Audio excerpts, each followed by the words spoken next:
ये है दिल्ली दर्पण। नमस्कार, दिल्ली दर्पण टीवी देख रहे हैं आप। मैं हूं आपके साथ पुनीत गुप्ता। दिल्ली सरकार ने अपना बजट पेश किया। हालांकि इस बजट में देशभक्ति जो है वो भी उसमें शामिल की और कई सारे स्कीम्स दिल्ली सरकार लेके आई है दिल्ली की जनता के लिए। लेकिन बजट पेश करने के बाद से ही भाजपा उस बजट से असंतुष्ट है। प्रदेश अध्यक्ष आदेश गुप्ता जी ने भी प्रेस कॉन्फ्रेंस की और उस बजट की काफ़ी खामियां रखी। मेरे साथ हैं बजरंग शुक्ला जी हैं, केराड़ी में इस वक्त हम भाई जिला अध्यक्ष हैं। केराड़ी और भारी जिला वो जिला माना जाता है जो पूरे दिल्ली का आईना भी इसे कह सकते हैं। ऐसे में असंतुष्टता पूरे विपक्षी पार्टी उनमें वो देखी गई है।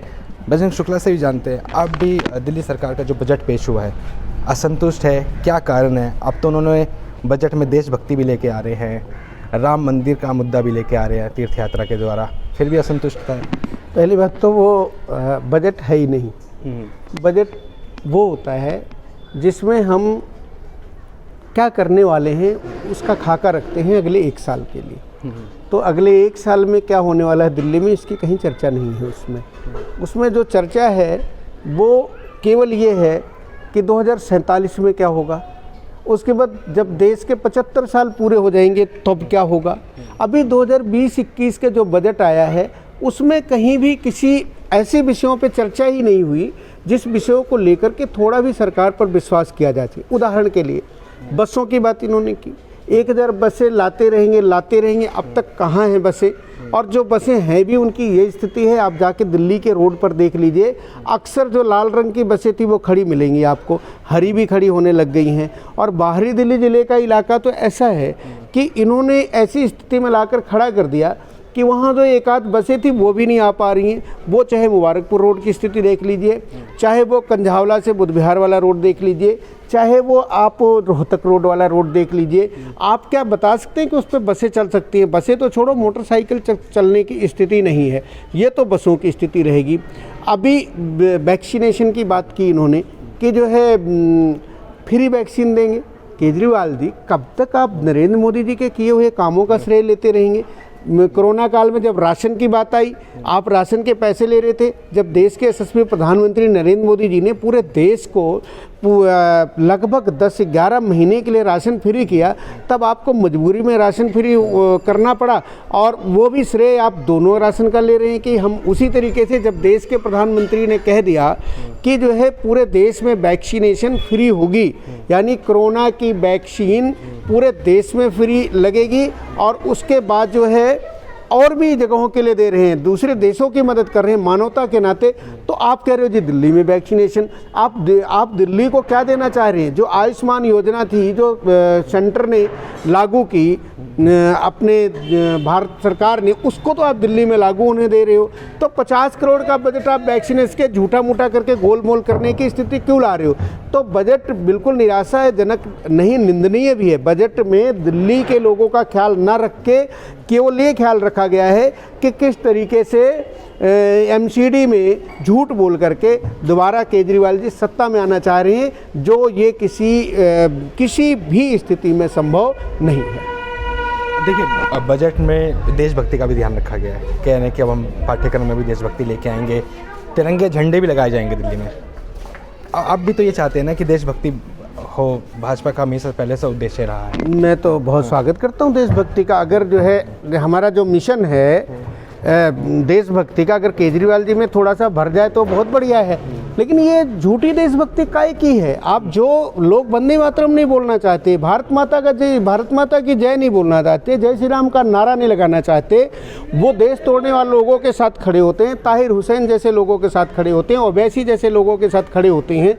वो देशभक्ति का पाठ आज क्या है? हिंदुस्तान की जनता देशभक्त के ज्वार में जो है बड़ी उत्साहित है देश के यशस्वी प्रधानमंत्री नरेंद्र मोदी के नेतृत्व में। तो इनको लग रहा है कि अगर जो है देशभक्ति की बात नहीं करेंगे तो शायद हमारा टिकना दिल्ली में भी संभव नहीं होगा। लेकिन कोरी देशभक्ति नहीं चलेगी। आप मुंह से देशभक्ति कहेंगे और देशद्रोही सारे काम करेंगे तो ये नहीं चलने वाला है। और राम मंदिर का इशू हुआ, जो व्यक्ति कहते थे कि मेरी नानी ने कहा है कि जहाँ मस्जिद टूट गई वहाँ राम मंदिर नहीं बन सकता है, तो अपनी नानी ने तो नहीं कहा होगा, एक और झूठ है इनका, नानी ऐसा कह ही नहीं सकती। नानी दादी हमारी जो है वो देशभक्ति से ओतप्रोत थी, ये अब खुद ही नानी है, कुछ ही दादी हैं, खुद ही अपनी बातें बनाते हैं ये। तो ऐसा है कि राम मंदिर वहीं था, कोई मस्जिद नहीं थी, उसमें आक्रांताओं ने, विदेशी आक्रांताओं ने हमारे राम मंदिर को तोड़ा था और उस पर मस्जिद बनाई थी। और ऐसे कई स्थानों पर और भारत में बने हुए हैं, काशी में भी, मथुरा में भी, तो उस पर हमारा हक है। आखिर भगवान राम का जन्म अयोध्या में नहीं हुआ तो कहाँ हुआ, भगवान कृष्ण का जन्म मथुरा में नहीं हुआ तो कहाँ हुआ, काशी विश्वनाथ बनारस में नहीं है तो कहाँ है। तो उस पर आज जो 492 साल तक हमारे साधु संत और आम जनता पूरे देश की लड़ती रही, 492 वर्ष के बाद देश के यशस्वी प्रधानमंत्री नरेंद्र मोदी जी के नेतृत्व में जो भाजपा सरकार बनी, उसके माध्यम से जो जन संवेदनाएं जागृत हुई और सुप्रीम कोर्ट को भी लगा कि अगर यहाँ राम मंदिर ना बना तो एक जनभावनाओं के विपरीत होगा। उन्होंने एक बहुत साहसिक फैसला दिया और इस राम मंदिर का भव्य निर्माण हो रहा है। और श्री राम मंदिर की बात करना भी जो है मुझे लगता है केजरीवाल के मुंह से अच्छा नहीं लगता। इनके कार्यकर्ता जब हम राम मंदिर के लिए निधि संग्रहण करने गए थे तो ये लोग खुलेआम मोदी और योगी को और राम को गाली दे रहे थे। आज उनको लाभ लेने की पड़ रही, आज वो तीर्थ यात्रा की बात कर रहे हैं, आज राम मंदिर। हम तो कहते हैं जाइए, हो सकता है भगवान राम की कृपा आप पर हो जाए, आपकी चित्त थोड़ी शुद्धि हो जाए और दिल्ली को जब बर्बाद करने पर आप तुले हुए हैं उसको थोड़ा सा ठीक कर पाएँ तो भगवान राम के शरण में जो चला जाएगा, लेकिन सही जाए, असली जाए। असली नहीं जाएगा तो फिर हनुमान जी हैं वहाँ पर, नकली वालों को गदा भूत मारते हैं और मारेंगे जरूर, केजरीवाल को छोड़ेंगे नहीं बिल्कुल। 10 सिद्धांत भी लेके आ रहे हैं और राम राज्य के 10 सिद्धांत। पहले 10 सिद्धांत वो खुद पढ़ लें कि राम राज के 10 सिद्धांत कौन से होते हैं। जो देश की, जो दिल्ली की जनता के मौलिक अधिकार हैं वो उसको तो दे दें, वो प्रदान कर दें। लोगों को चलने की सड़क तो दे दें, लोगों को पीने का स्वच्छ पानी तो दे दें, लोगों के लिए जो है ऐसी स्थान तो निर्मित कर दे जहाँ पे लोग बैठ सकें। बाहरी दिल्ली ज़िले में इतनी बड़ी है दिल्ली, जो है सरकार की एक भी लाइब्रेरी नहीं है जो हमारे बैठ के युवा पढ़ सके, एक भी ऐसा विश्राम गृह नहीं है जहाँ पे हमारे जो है बाहरी दिल्ली ज़िले के बुजुर्ग बैठ करके दो बातें कर सकें। पार्कों की स्थिति दयनीय है, कहीं पे कुछ है नहीं। आप कौन से राम राज की बात करते हैं? राम राज में कहा गया था राम राज नहीं कौनो पीरा, सब सुंदर सब बिरुज शरीरा। राम राज्य में किसी को कोई पीड़ा नहीं होती थी और यहाँ तो पूरी दिल्ली वालों को पीड़ा ही पीड़ा झेल रहे हैं। तो अच्छी बात है, एक बार उनके मुंह से राम निकल रहा है तो ये तब भी खुशी है हमें। ठीक है, किराड़ी में आप रहते भी हैं और काफ़ी जनसंख्या में जनता आपसे मिलती भी है। किराड़ी में एक सीवर का जो प्रोजेक्ट था वो काफ़ी सपना बना हुआ था। कल केजरीवाल जी आपके किराड़ी में आए, भी नज़दीक में आए, घोषणा भी करके गए, उद्घाटन भी, शिलान्यास भी करके गए हैं। अब तो आप लोग संतुष्ट हैं कि हाँ किराड़ी को अब सीवर मिल जाएगा? मैं तो केजरीवाल जी का स्वागत करता हूँ। मैं तो देखो, हमारे कार्यकर्ता कह रहे थे इसको काला झंडा दिखाएंगे, क्योंकि ये जो है जिस तरीके का काम किया है बाहरी दिल्ली ज़िले में पढ़ने वाले हमारे मंगोलपुरी में हमारे एक राम भक्त रिंकू शर्मा की हत्या हुई थी, तब इसने मुंह नहीं दिखाया था और जो है ट्वीट तक नहीं किया था और राम राज्य की बात करते हैं तो आ रहे थे तो लोगों ने कहा, लेकिन मैंने कहा नहीं, ये चाहे झूठा ही उद्घाटन करने आ रहे, शिलान्यास करने आ रहे, आने दो, क्योंकि भारतीय जनता पार्टी विकास में विश्वास करती है और हमारा एकमात्र उद्देश्य है कि क्षेत्र का विकास हो। लेकिन आप कौन से सीवर के शिलान्यास की बात कर रहे हैं? जो 18 जून 2017 को हुआ था वही माननीय मुख्यमंत्री जी कर गए थे, जिसका जो है पूरा पोस्टर वोस्टर लगा था। बाद में जब हमारे कार्यकर्ताओं ने विषय उठाया तो उन्होंने कह दिया जी वो तो लखीराम पार्क का हुआ था। अब पता नहीं ऐसा कल परसों ये ना कह दें कि आपकी रमेश इनकलेव का हुआ है, फिर आगे पूरी किराड़ी का होगा। तो भगवान से प्रार्थना कर रहा हूँ, भगवान राम जी से, कि प्रभु ये केजरीवाल जी का आखिरी शिलान्यास हो, इसके बाद थोड़ा काम चालू हो जाए सीवर की।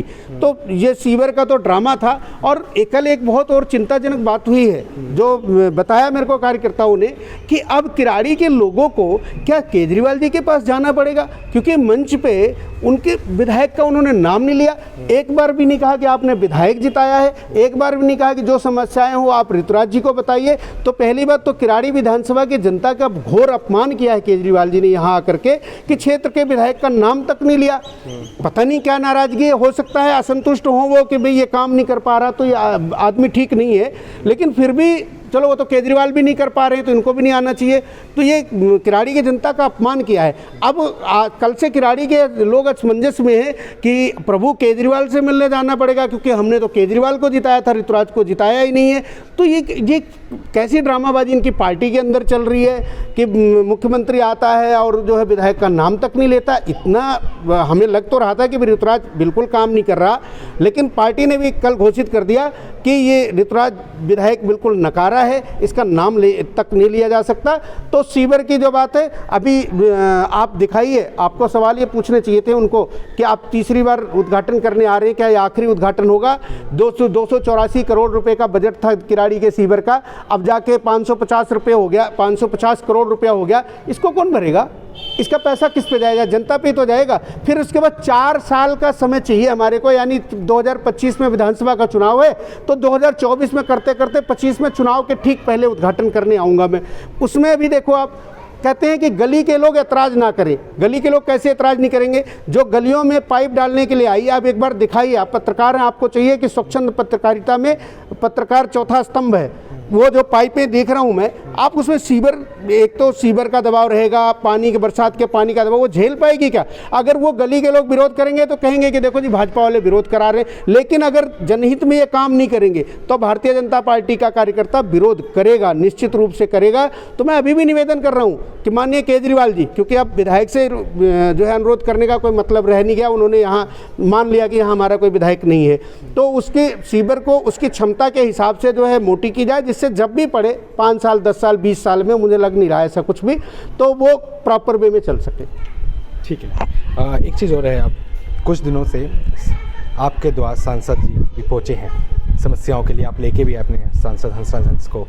क्या समस्या लोग यहाँ पे जनरली उनके सामने रखते हैं, और रखी परसों भी आए थे? देखो पुनीत जी, समस्याएं तो अनंत हैं यहाँ। समस्याओं का गढ़ बन चुका है बाहरी दिल्ली जिला, और लोगों को ये भी नहीं पता कि कौन सी समस्याएं निगम की हैं, कौन सी विधायक की हैं, कौन सी सांसद की। बड़ी संख्या में लोग यहाँ उपस्थित थे, सबकी बहुत समस्याएं हैं। अब बुजुर्ग की पेंशन नहीं बन रही, 60 साल के ऊपर के लोगों की पेंशन नहीं बन रही है, पिछले 3-4 साल से बंद कर दिया है। वो भी लोग सांसद जी के पास आ रहे हैं। गली नाली की समस्या, जो सड़क टूटी हुई है उसकी समस्या लेकर आ रहे हैं, और भी बहुत सारी समस्या लेकर आ रहे हैं। माननीय सांसद जी ने सबको सुना और बहुत ध्यान से सुन करके उनके जो भी उचित कार्रवाई करने का निर्देश किया। आगे फिर वो आएंगे। साथ में 12C के फाटक के लिए भी जो है लोगों ने निवेदन किया है, उसमें भी अड़ंगा दिल्ली सरकार लगा रही है। दिल्ली सरकार उसकी ज़मीन अधिग्रहित करके नहीं दे रही है, जिससे जो है 12C का काम नहीं हो पा रहा। तो जैसे ही दिल्ली सरकार ज़मीन अधिग्रहित करके देती है, वैसे 12C पे सांसद जी के माध्यम से हम वो काम शुरू कर देंगे। अभी और छोटे छोटे काम मैंने निवेदन किए थे, जैसे अपने रेलवे फाटक पे जाम की थी तो वहाँ पे पुलिस की नियुक्ति हुई है। ये रेड लाइट प्रारंभ में करवा दी है जो बंद थी राशन दफ्तर पे, अभी यहाँ पे भी पुलिस की नियुक्ति का निवेदन हमने किया है। ये क्षेत्र का जनप्रतिनिधि को ये सारी चीज़ें देखनी चाहिए। मैं संगठन का व्यक्ति हूँ, लेकिन भारतीय जनता पार्टी जैसे जिम्मेदार संगठन का कार्यकर्ता होने के नाते हमारा एक एक कार्यकर्ता जन समस्याओं को लेकर जागरूक है। वो लगातार जो है बिना किसी राजनीति के वो विधायक को आगाह कर रहा है, मुख्यमंत्री को आगाह कर रहा है कि आप ये जो जन समस्याएं हैं उनको दूर करो, हम आपके साथ खड़े हैं। हम सदैव जो है विपक्ष में रहते हुए भी सहयोग देने को तैयार हैं, लेकिन वो सहयोग तो लेते नहीं है। अभी अगरनगर के वार्ड मुबारकपुर डबास के मंडल ने उस दिन प्रदर्शन किया, उनके घर पर जा कर के। आप कहते हैं जी हम तो 16 जनवरी को काम शुरू हो गया, 10-20 लोग लेकर जिलाध्यक्ष आ गए। मैं कहता हूँ ना, कल क्या हुआ है, केजरीवाल जी आए थे कि दिल्ली का मुख्यमंत्री आ रहा है, जो इनको लोकप्रिय मुख्यमंत्री कहते हैं, और 6 साल से विधायक वहाँ 1500 लोग इकट्ठा हो रहे हैं। वो भी पूरा तंत्र लगाया इन्होंने, लोगों को पैसे दिए हैं, योजनाबद्ध तरीके से लाया गया, उसके बावजूद भी लोग नहीं जुट रहे हैं, क्योंकि काम नहीं कर रहे हो ना, आप केवल बहानेबाजी कर रहे हो। तो लोकतंत्र में जो हमारा अधिकार है कि जन समस्याओं के लिए, लोगों के हित के लिए और क्षेत्र की जनता के लिए हम बराबर आवाज़ उठाते रहेंगे। ठीक है। तो बजरंग शुक्ला जी थे भाई जिलाध्यक्ष, और बजट को लेके जो असंतुष्ट है उसको भी सामने रखा, और ख़ासकर जो बाहरी ज़िले में जो काम अभी नहीं हो पा रहे, अधूरे हैं, उसको लेकर भी बातचीत की। लेटेस्ट खबरों के लिए सब्सक्राइब करें हमारा YouTube चैनल या फिर लॉग ऑन करें www.delhidarpantv.com। खबरों की कवरेज और विज्ञापनों के लिए संपर्क करें इस नंबर पर।